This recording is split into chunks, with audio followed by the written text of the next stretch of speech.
안식일 첫 시간 성경을 찾으신 우리 모든 성도님들을 주의 이름으로 환영합니다. 봄인데요. 네, 여름 같습니다. 그런데 또 다시 비가 오고 추워진다는 얘기가 또 있습니다. 그러니까 봄이 오는 거를 정말 시샘하는 것 같아요. 그러다가 금방 이 봄이 가고 또 여름이 올 겁니다. 우리에게 있는 시간들은 늘 그렇게 빠르게 흘러갑니다. 그리고 그 시간은 하나님께서 어떤 목적지를 향해서 끌고 가시는 거예요. 우리에게 주시는 그 순간순간이라고 하는 시간이 매 순간 주님께 더 가까워지는 그런 시간들이 되기를 간절히 소망합니다. 오늘은 여호와께서 말씀하셨다라는 제목으로 민수기 5장에 있는 말씀으로 같이 은혜를 나누길 원합니다. 요즘은 잘 사용하지 않지만요, 예전에는 무슨 대회를 하면은 늘 1등, 2등, 3등 이렇게 하질 않고요, 진선미라고 했습니다. 그래서 1등은 진, 2등은 선, 미는 3등이었습니다. 주로 어떤 게 떠오르세요? 진선미 그러면? 미스코리아가 떠오르죠. 미스코리아 하면은 늘 진선미라고 하는 게 떠올랐습니다. 그런데 사실요, 이 진선미라고 하는 이 개념이요, 동양의 개념이 아니라고 합니다. 이 진선미라고 하는 이 생각은 원래는 서양의 철학에서부터 기인되었다라고 이야기를 해요. 진선미라고 하는 개념이 함께 사용되기 시작한 것은 독일의 철학자였던 이 칸트라고 하는 사람의 영향 때문이다라고 주장하는 학자들이 많습니다. 임마누엘 칸트는 이런 얘기를 했어요. 진선미는 인간 이성의 삼위일체다라고 이야기를 했습니다. 한자도 모르는 사람이 진선미라고 얘기하는 게 이상하죠. 이 칸트가 이야기한 진선미는 지성을 추구하는 가치를 진이라고 표현한 것이고요, 그러니까 지성입니다. 그리고 의지를 추구하는 가치를 선이라고 표현을 했고, 그리고 감성을 추구하는 가치를 미라고 표현을 했던 겁니다. 결국 칸트 철학에서 이야기하는 진선미는 나는 무엇을 알 수 있는가, 지식에 대한 겁니다. 그리고 나는 무엇을 해야 하는가, 나의 의지에 대한 것, 그리고 나는 무엇을 희망하는가, 내가 원하는 삶은 무엇인가를 생각해 보라고 하는 거예요. 이 세 가지 개념으로 진선미를 이야기했던 것입니다. 이것을 우리 신앙에 적용을 해보면 우리가 믿고 있는 진리는 무엇이며, 그렇다면 그 진리를 가지고 살아가는 사람의 선한 삶은 무엇이고, 그리고 더 나아가서 그런 아름다운 양심은 무엇인가 라고 하는 겁니다. 우리의 신앙은 사실 우리가 믿고 있는 것이 우리의 삶 속에서 얼마나 잘 실천되느냐에 따라서 잘 하고 있는 것인지 그렇지 못하고 있는 것인지가 판가름 납니다. 진리가 머릿속에만 존재하는 생각이 되어서는 안 됩니다. 진리가 내가 그냥 마음속에 믿고 있는 나의 신념만이 되어서는 안 된다는 거예요. 그것을 삶에서 어떻게 실천해 낼 것인지, 그리고 결국 삶을 통해서 이루고자 하는 삶의 그 도착점은 어떤 것인지 구체적으로 생각하며 실천하며 살아야 된다라고 하는 거예요. 그래서 진선미가 어떤 면에서는 우리가 어떤 신앙을 하고 어떻게 나아갈 것인지를 이렇게 포괄하고 있는, 총괄하고 있는 의미다라고도 생각해 볼 수 있는 것입니다. 그리스도인이 된다라고 하는 것은 흘러가는 대로만 살아가는 게 아니라 의지를 가지고 삶을 계획하고 만들어가는 겁니다. 우리가 신앙을 한다라고 하는 것은 그저 하늘만 바라보고 사는 게 아니고요, 매일 매순간 내가 나가고자 하는 나의 믿음에 성취되는 그 삶을 계획하고 실천하는 삶이 되어야 한다는 겁니다. 그래서 중요한 것이 나를 거룩하게 구분하고 그 거룩을 지키기 위하여 끊임없이 삶을 조정하며 죄의 유혹과 죄의 흔적들을 제거하는 삶을 사는 겁니다. 신앙생활은 우리의 매일의 현실 속에서 죄의 흔적을 지우는 삶을 사는 거예요. 자, 그럼 우리가 어떻게 죄의 흔적을 지울 수 있을까요? 여러분들 어떻게 죄의 흔적을 지우면서 살고 계십니까? 우리에게는 예수 그리스도밖에 없어요. 그래서 죄의 흔적을 지우려고 할 때마다 우리는 누구에게 나아갈 수밖에 없냐 하면 예수께 나아갈 수밖에 없습니다. 이스라엘 백성들에게 하나님께서 성소를 주신 이유도 바로 그겁니다. 그들의 죄가 쌓이고 그 죄가 자신의 삶을 바꿀 수 없다는 것을 깨닫지만 그 죄를 해결할 수 있는 하나님의 사랑이 있다라고 하는 것을 알려주기를 원하셨다는 것이죠. 그래서 오늘 본문은 그런 구분과 조정과 제거에 관련된 이야기입니다. 민수기는 그 전에 말씀드린 것처럼 출애굽을 하고 나서 얼마 후의 이야기예요. 이스라엘 백성들이 애굽에서 나와서 가나안으로 가자마자 있었던 이야기가 민수기의 이야기라는 겁니다. 오늘 본문은 민수기 5장 1, 2절 그리고 5장 5절 7절에 있는 말씀입니다. 제가 읽어드리겠습니다. 여호와께서 모세에게 말씀하여 이르시되 이스라엘 자손에게 명령하여 모든 나병 환자와 유출증이 있는 자와 주검으로 부정하게 된 자를 다 진영 밖으로 내보내되 여호와께서 모세에게 말씀하여 이르시되 이스라엘 자손에게 이르라 남자나 여자나 사람들이 범하는 죄를 범하여 여호와께 거역함으로 죄를 지으면 그 지은 죄를 자복하고 그 죄값을 온전히 갚되 5분의 1을 더하여 그가 죄를 지었던 그 사람에게 돌려줄 것이요. 자, 오늘 본문을 읽으시면서 어떤 느낌이 드십니까? 도대체 이 본문은 뭘 얘기하는 걸까? 라는 생각이 들지 않으세요? 왜 하나님은 굳이 이스라엘 백성들에게 하나님이 안 가르쳐 주셔도 될 것 같은 이야기를 하셨을까요? 주검을 만진 자, 나병에 걸린 사람, 유출증에 있는 사람, 그 사람들은 진영 밖으로 내보내라 라는 얘기를 하셨고요. 죄를 지은 사람은 그 죄를 갚는데 5분의 1을 더해서 죄 지었던 사람한테 갚아야 된다라는 이야기를 하셨어요. 어찌 보면 하나님이 지금 하시는 이야기는 우리의 삶에서 하나님이 하실 이야기는 아닌 것처럼 느껴지는 그런 본문이라는 것이죠. 굳이 하나님께서 이런 것까지 이야기하셔야 되나? 라는 생각이 들 수 있는 본문이 민수기 5장의 이야기입니다. 아주 평이하고 그리고 굉장히 율법적이며 어찌 보면 하나님께서 차라리 그런 얘기를 안 하셨으면 하는 이야기들이 들어있다는 거예요. 근데 5장의 특징이 뭐냐면요. 여호와께서 하나님께서 모세에게 말씀하셨다라고 하는 말이 반복됩니다. 1절에 우리가 방금 읽었던 1절에도 나오고 있고요. 5절도 시작할 때 하나님께서 모세에게 말씀하셨다라고 하고 나오고요. 11절에서도 또 그럽니다. 하나님께서 모세에게 말씀하셨다라고 이야기를 해요. 각각의 단락의 시작이 모두 같은 말입니다. 하나님께서 모세에게 말씀하셨다. 그러면서 이 구절 하나하나를 이야기하고 있다는 겁니다. 왜냐하면 민수기 5장은 삶의 작은 부분부터 어떻게 하나님의 말씀을 실천할 것인지를 드러내고 있기 때문에 그렇습니다.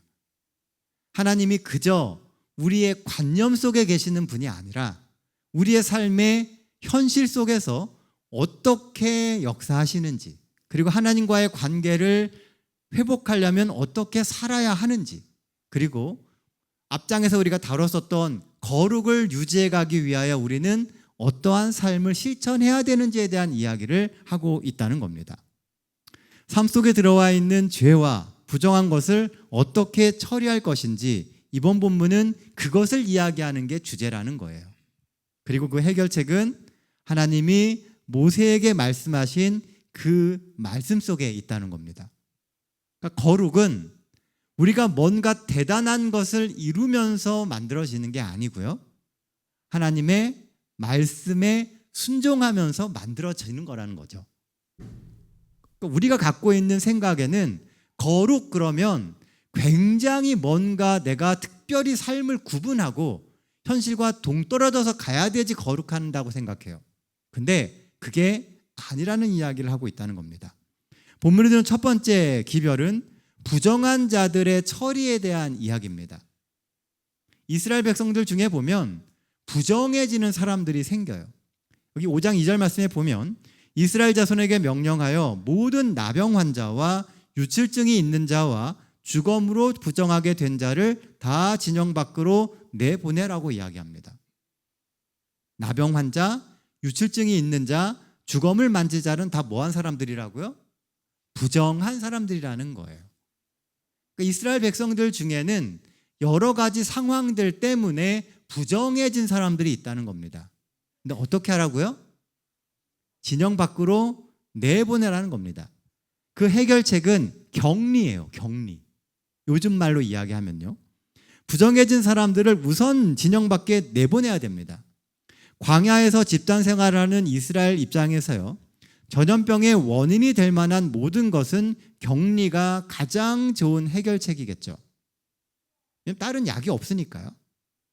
이것은 영적인 면에서도 같은 적용이 가능합니다. 죄는 전염성이 있어요. 죄라고 하는 것은 나만 갖게 되는 게 아니라 내가 가지고 있는 죄를 다른 사람에게 옮긴다는 겁니다. 처음에는 별것 아닌 것처럼 보이는 것도 놔주면 눈덩이처럼 불어나고 또 불어나서 전체를 망가뜨리게 됩니다. 그래서 결단해야 되고요.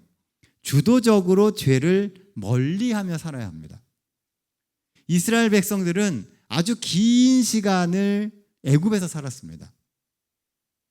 애굽에서는요, 그들이 살던 삶의 많은 방식이 죄된 방식이었어요. 우리가 이 땅에서 아주 오랜 시간을 살고 있지 않습니까? 그러다 보면 우리도 모르는 사이에 우리의 삶의 방식이나 신앙의 모습이 그 죄된 삶의 언저리에서 못 벗어날 수 있다는 겁니다. 그러니까 신앙을 하는 우리 역시도 여전히 죄된 삶의 그 언저리에서 살아갈 수 있다는 거죠. 그래서 뭘 해야 되냐 하면 의도적으로 결단하고 주도적으로 죄를 멀리하는 삶을 살아야 한다고 이야기하는 겁니다. 우리가 잘 아는 이 인류의 첫 죄를 짓는 그 사건에 보면 이제 이런 이야기를 합니다. 뱀이 저를 꿰어서 먹었습니다. 누가 한 이야기예요? 뱀이 꼬셔서 먹었습니다. 누가 한 말일까요? 하와가 한 얘기죠. 하나님이 여자에게 왜 선악과를 먹었냐고 물었을 때 여자가 했던 대답이 뱀이 저를 꿰어서 먹었습니다입니다. 무슨 말이냐 하면 나 때문이 아니라 뱀 때문이라는 것이죠. 다 뱀이 시켜서 한 일이니까 나는 책임이 없다고 이야기를 해요. 앞서서 하나님께서 남자에게 물으셨을 때도 똑같은 말을 합니다. 왜 선악과를 먹었다고요? 여자가 줘서 먹었다고 이야기합니다. 왜들 이러는 것일까요? 뱀이 시켜서 했으니까, 그냥 줘서 먹었으니까 나는 죄가 없는 것일까요? 아닙니다. 진짜 죄는 바로 여기에 있어요. 우리는 내가 뭔가를 한 책임이 나에게 없기 때문에 나는 그 죄로부터 자유롭다라고 생각합니다. 근데 사실은 그런 방임, 그리고 그것을 그대로 수용하고 있는 그 자세가 바로 우리에게 가장 위험한 상태라는 겁니다. 하나님은 사람을 하나님의 형상을 지닌 거룩한 존재로 만드셨습니다. 우리는 하나님의 형상을 가지고 있는 사람들이에요. 하나님이 손수 만드신 바다의 고기와 공중의 새와 땅의 모든 짐승을 사람들에게 다스리라고 하셨어요. 그런데 지금 어떻게 하고 있어요? 사람이 뱀이 시키는 대로 하는 겁니다. 그러니까 뱀이 넣어주는 말과 뱀이 하라고 하는 그 삶을 선택했다는 거죠. 주도적으로 하나님의 형상을 가지고 하나님의 말씀대로 주도적으로 살아가는 것이 아니라 세상이 주고자 하는, 세상이 시키는 대로 순응하며 살아간 것이 죄를 짓게 된 원인이 되었다는 거예요. 오늘날 우리가 죄로 무너지는 가장 큰 이유 중에 하나는요, 세상이 시키는 대로 하며 살기 때문에 그런 겁니다. 사람이 뱀이 시키는 대로 한다면, 그래서 뱀의 졸개처럼 비굴하게 행동한다면 그것이야말로 자신의 존엄성을 질밟는 일이 되는 것이고 하나님의 창조 섭리를 거스르는 중대한 죄가 되는 것입니다. 뱀이 시키는 대로 하지 말아야 돼요. 세상이 주는 삶의 방식대로 우리가 순응하며 살아가지 않아야 되는 겁니다. 사단이 시키는 대로 하지 말아야 돼요. 사람은 모름지기 스스로 생각하고 행동하고 책임질 줄 알아야 됩니다. 그렇게 살아가기 위하여 꼭 필요한 것이 하나님의 말씀이에요. 말씀이 없는 사람은, 말씀에 순종하지 않는 사람은 세상에 순응하며 살아갈 수밖에 없습니다. 사단은 늘 우리에게 이야기를 해요. 내가 너에게 지혜를 주겠다고. 하나님이 우리에게 알려주시지 않은 그 지혜, 그 지식을 너희에게 주겠다고 이야기합니다. 세상은 늘 새로운 것으로 우리를 유혹해요. 우리에게 생각을 넣어주겠다고 이야기를 합니다. 우리가 그 생각을 받아들이고 거기에 순응하면 결국 우리는 무너지게 되어 있다는 거죠. 우리 가운데 죄가 있을 수 있습니다. 우리는 연약하기 때문에 죄를 지을 수 있는 존재예요.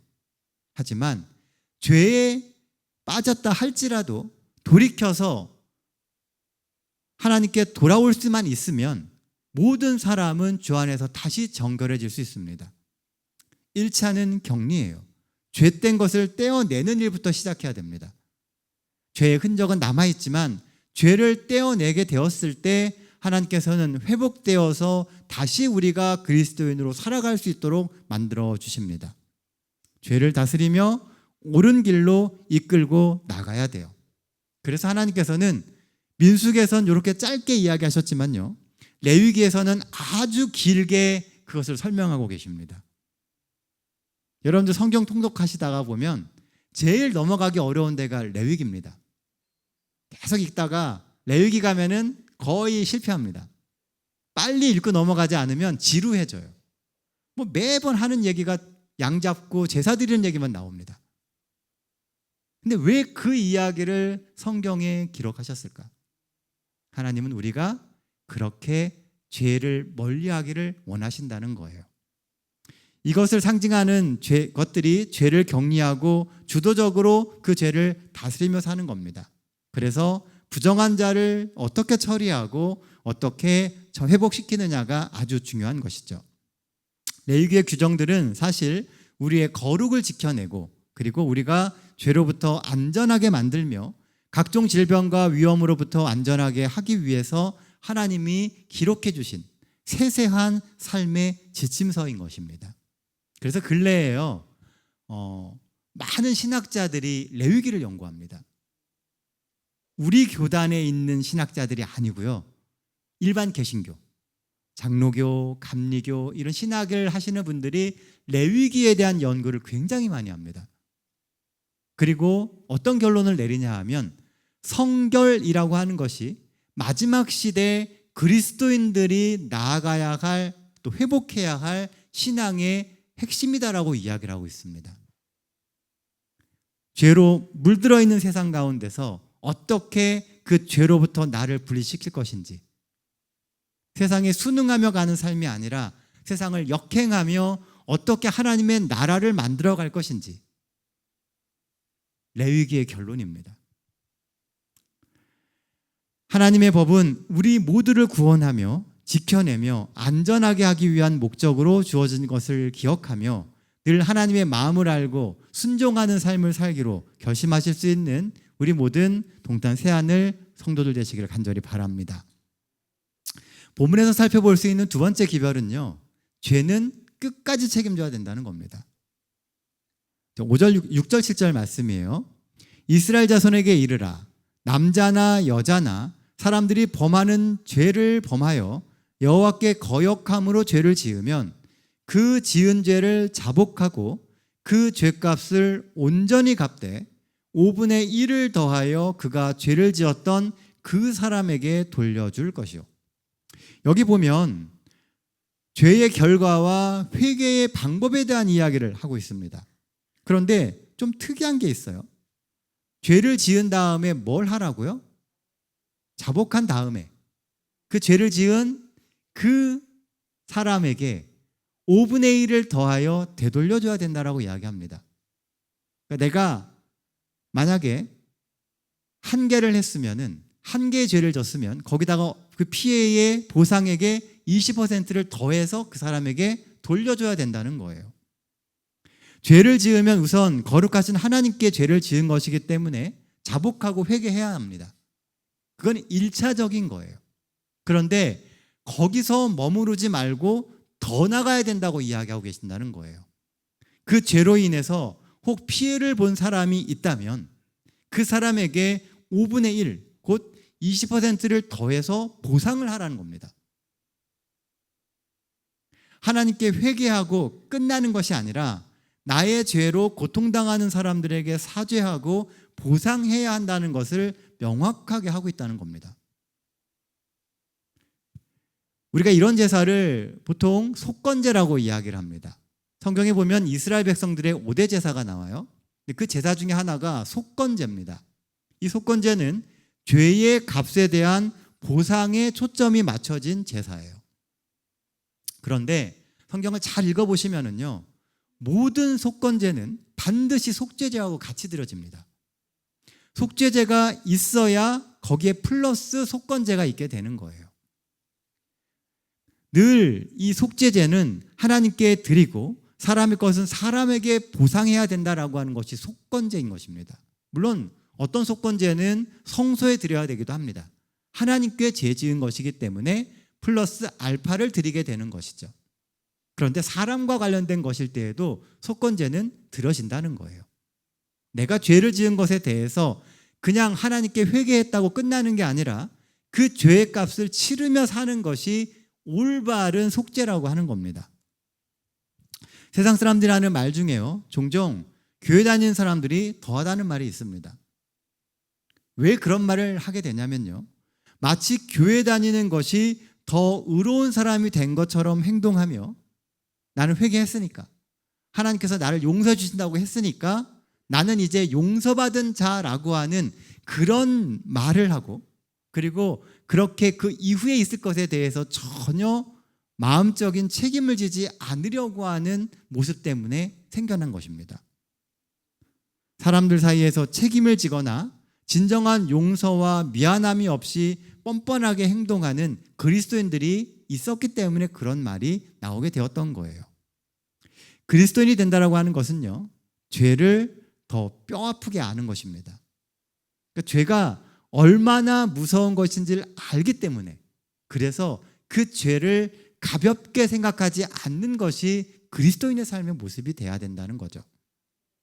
세상 사람들은 그것을 쉽게 넘길 수 있다 할지라도 우리는 그것을 심각하게 생각하며 그 죄의 문제로 괴로워할 수 있어야 진정한 신앙의 변화가 생길 수 있다는 겁니다. 죄가 얼마나 무서운지도 알고 그 죄의 결과가 얼마나 끔찍하고 사람들을 아프게 하는 건지도 알기 때문에 죄에 대해서 더 미안해하고 보듬어주는 것이 그리스도인 된 도리가 되는 겁니다.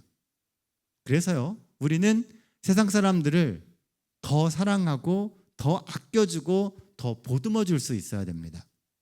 신앙은 그렇게 하는 거예요. 이스라엘 백성들이 죄를 지었을 때 플러스 알파로 보상하라고 이야기하는 것은 죄라고 하는 것이 그저 말로만 회개하는 것이 아니라 삶의 변화로 이어져야 됨을 의미하고 있는 것입니다.